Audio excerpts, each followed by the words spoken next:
back in the garden, this is how I spend my mornings as I kind of go through and I assess my plants. And today I've noticed a couple of things going on with leaves. So here is my eggplant. I'm going to cut it off. There's obviously critters chewing on it. I did put a little bit of compost to fertilize it, so I'm sure there were bugs in there that are eating on the bottom leaves. So I'm just going to clip off whatever is touching the ground to make less access for them. The rest of the plant looks pretty good. It's looking nice, and it's actually sprouted up this last week with it not being so hot. And then I also have cucumbers here, and I've cut off 2 leaves so far. Let me show you here.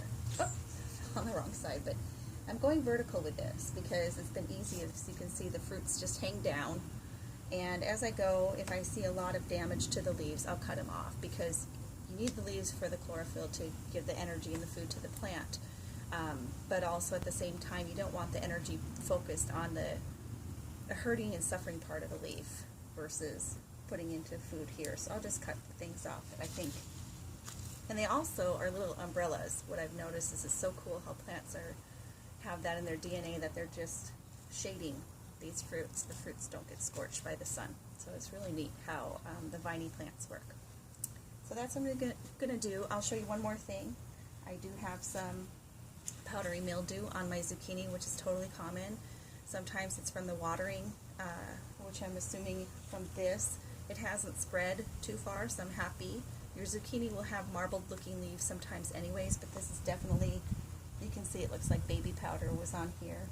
So I'm just going to cut this off, and I make sure I don't put this in the compost pile because I don't want it to spread to any of my other plants. I want it to go in the trash. So I will go through my whole garden now, and I will look at leaves, and I will look at what's getting eaten. I will look at things that I have some yarn here. I'm going to tie some things up. I have a watermelon behind me that I'm going to stake up and keep it climbing. I showed you the opal squash, so I have a lot of things to do in the garden in the mornings, and sometimes I do it in the evening if I haven't had time, but once a day it's good to go in and just assess your garden and take care of things. Do a little maintenance. Thanks.